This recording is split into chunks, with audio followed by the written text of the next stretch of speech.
of Abercrombie and Fitch, Mike Jeffries. He is set to be arraigned in New York on Friday for federal sex trafficking and international prostitution charges. Prosecutors claim that while he ran Abercrombie and Fitch, Jeffries and others recruited men with job offers and groomed them to perform at, quote, sex parties.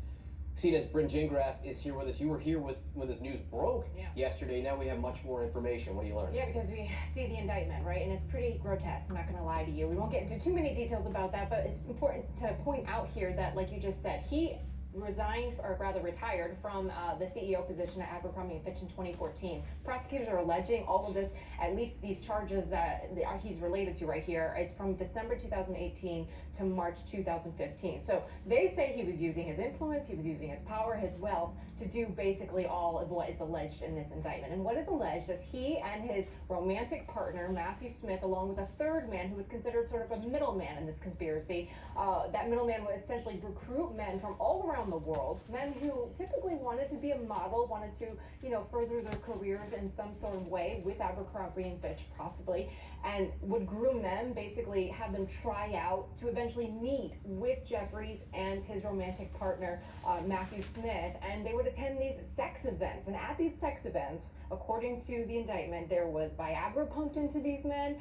There were some horrific things that they would have to do, including signing an NDA, wear costumes, and essentially perform sexual acts on both Jeffries and his romantic partner, Matthew Smith. So a lot of grotesque details coming out in this indictment. And as you just said, he is going to be back in New York to face these charges. He was actually arrested in Florida along with Smith, who is detained right now. Jeffries was released on $10 million bond yesterday, but they'll be back here on Friday to face a judge in New York. And one interesting thing, and I didn't realize this till you brought it up, is this all sort of stems from a documentary that was done? The BBC documentary, kudos to them. Let's listen to some sound that came from that documentary of one of these people who are accusing them of these acts. I was escorted to the front doors of the bedroom.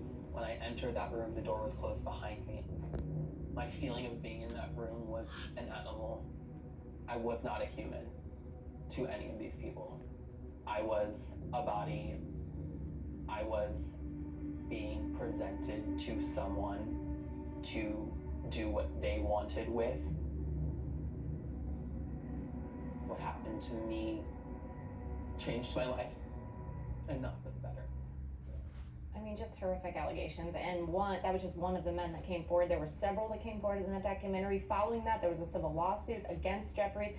You might all remember this because Abercrombie & Fitch was dealing with it while Jeffries, again, was no longer the CEO, having to rebrand itself, having to change all of its management. But then right after that, that's when the NYPD, the Eastern District of New York, the FBI all got involved, and they started this investigation. And